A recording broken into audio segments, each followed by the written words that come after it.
लाल बहादुर शास्त्री राष्ट्रीय प्रशासन अकादमी मसूरी में सिविल सेवा के 97वें कॉमन फाउंडेशन कोर्स के समापन समारोह को संबोधित करते हुए प्रेक्षु अधिकारियों को संबोधित करते हुए राष्ट्रपति ने कहा कि जब वह उन्हें संबोधित कर रही थी तो उनकी स्मृति में सरदार वल्लभ भाई पटेल के शब्द गूंज रहे थे। अप्रैल 1947 में सरदार वल्लभ भाई पटेल ने आईएएस प्रेक्षुओं के एक बैच से मिलते समय कहा था कि हमें उम्मीद करनी चाहिए और हमें अधिकार है कि हम हर सिविल सेवक से सर्वश्रेष्ठ की अपेक्षा करें, चाहे वह किसी भी जिम्मेदारी के पद पर हो। राष्ट्रपति ने कहा कि आज हम गर्व से कह सकते हैं कि लोक सेवक इन अपेक्षाओं पर खरे उतरे हैं। पद ग्रहण करने के बाद पहली बार राष्ट्रपति द्रौपदी मुर्मू उत्तराखंड दौरे पर आई हैं, जिसके चलते देहरादून में जगह जगह पर हरे रंग के कपड़े नजर आ रहे हैं। देहरादून के महापौर सुनील उनियाल गामा का कहना है कि सुरक्षा की दृष्टि से यह हरे कपड़े हर जगह लगाए गए हैं, जबकि असलियत कुछ और ही बयां कर रही है। शहर भर में जो यह हरे कपड़े नजर आ रहे हैं उन्हें गंदगी और खुली नालियों को छुपाने के लिए इस्तेमाल किया गया है। राष्ट्रपति के उत्तराखंड आते ही नगर निगम का इस तरह मुस्तैदी दिखाना कहीं न कहीं निगम की पोल खोलता हुआ नजर आ रहा है। सर्वेक्षण आता है परिणाम, हम 384 से जो है 69 पे पहुंचे हैं, तो हमने देहरादून की सफाई पे फोकस किया है और हम ये नहीं कहते कि हमने 100% जो है सफाई करी है, जो कमी है उसको भी ठीक करने का काम करें। मनुष्य के साथ जानवर भी अपनी सेवा देश और समाज कल्याण के लिए देते हैं। उसी का उदाहरण राजा नामक घोड़ा है, जिसने हरिद्वार घोड़ा लाइन में महत्वपूर्ण भूमिका निभाने के बाद आज 24 साल में निधन हो गया। राजा ने हरिद्वार में 2 महाकुंभ, 2 अर्धकुंभ सहित कई स्नान पर्व में 20.5 साल पुलिस विभाग में शानदार सेवा दी, जिसके चलते घुड़सवार लाइन बैरागी कैंप में राजकीय सम्मान के साथ राजा को अंतिम विदाई दी गई। अंतिम विदाई के दौरान पुलिस महकमे के अधिकारियों सहित पुलिस फोर्स मौजूद रही। 20 साल से ज़्यादा सेवा जो है पुलिस विभाग में करी, बड़े बड़े आयोजन और जो हमारे कुंभ, अर्धकुंभ हो, परेड हो, हमारी सभी में इसके द्वारा प्रतिभाग किया गया। क्योंकि हमारे जो पुलिस बल में जैसे हमारा फोर्स है, उसी तरह जो हमारे स्वान दल के हों, चाहे हमारे घुड़सवार पुलिस के हों, ये सभी पुलिस के एक महत्वपूर्ण अंग होते हैं और इनको भी हम उसी तरह से सम्मान देते हैं जैसे कि हमारा कोई पुलिसकर्मी अगर ड्यूटी के दौरान या अन्यत्र किसी कारणों से उसकी मृत्यु होती है तो सम्मानजनक उसकी विदाई की गई है।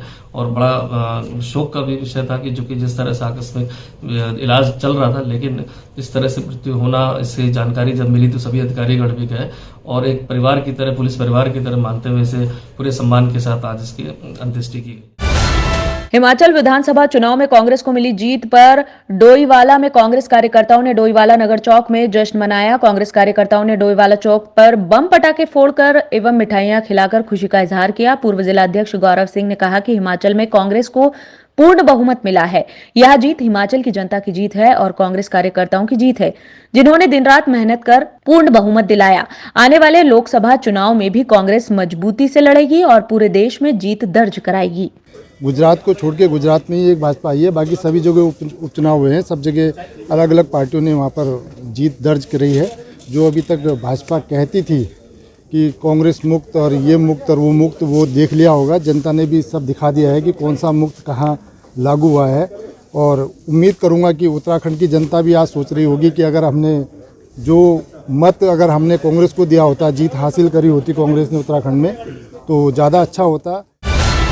कैबिनेट मंत्री गणेश जोशी ने देहरादून के उद्यान निदेशालय का औचक निरीक्षण किया और कार्यालय में उपस्थित कर्मचारियों की जानकारी ली। कैबिनेट मंत्री ने इस दौरान अनुपस्थित रहने वाले एक कर्मचारी का 1 दिन का वेतन काटने के भी निर्देश दिए। कृषि एवं उद्यान मंत्री ने कहा कि विभाग के निर्देशक जो आज छुट्टी पर हैं, उनके लिए भी निर्देश जारी किए कि वे भविष्य में अगर उनके द्वारा कोई अवकाश दिया जाता है तो उनकी जानकारी विभागीय मंत्री को पहले दी जाए, जिससे विभाग में कोई दूर से कार्य बाधित न हो सके।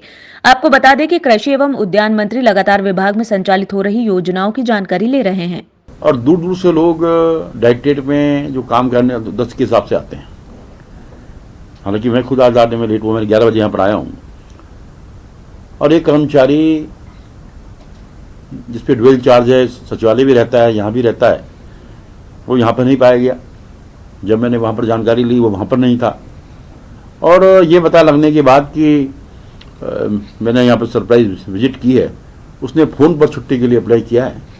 तो मैंने 1 दिन का वेतन काटने की निश्चित किया है ताकि भविष्य में किसी की इस प्रकार अपनी ड्यूटी पे टाइम से न आने की हिम्मत हो। जनपद उधम सिंह नगर के काशीपुर के कुंडा थाना पुलिस ने नाबालिग को बहला फुसलाकर भगा ले जाने तथा शादी के लिए महंगी कीमत पर पैसा कमाने वाले गिरोह का भांडाफोड़ करते हुए मामले में एक महिला समेत एक आरोपी युवक को गिरफ्तार किया है, जबकि गिरोह के कुछ आरोपी अभी भी फरार हैं। मामले का खुलासा एसपी काशीपुर ने कुंडा थाने में किया। जो हमारा इलेक्ट्रॉनिक सर्विलांस के माध्यम से इस महिला के बारे में हमें जानकारी मिली कि ये महिला ऐसे ही स्थान बदल बदल के अलग अलग जगहों पर रहती है। मूलतः ये हाथरस की रहने वाली है और लगभग 12-15 साल पहले ये अपने पति से अलग रहती है। अभी एक और लड़का है उसका प्रदीप नाम का, उसके साथ ही लिविंग में रह रही है। सूचना को वेरीफाई करने के बाद हमारे द्वारा इन दोनों को कल पकड़ा गया है, अरेस्टिंग इनकी की गई है। इनसे पूछताछ में यह भी जानकारी आई है कि इनका राजस्थान में भी ये गैंग है, उनसे संपर्क था और उन्हीं के माध्यम से ये सौदा हुआ था, जिसमें 2 पति पत्नी हैं, उनके नाम भी आए हैं। उनकी भी हमने नाम की बढ़ोतरी करी है। अब उनकी भी गिरफ्तारी की हमारे द्वारा शीघ्र कार्रवाई की जाएगी।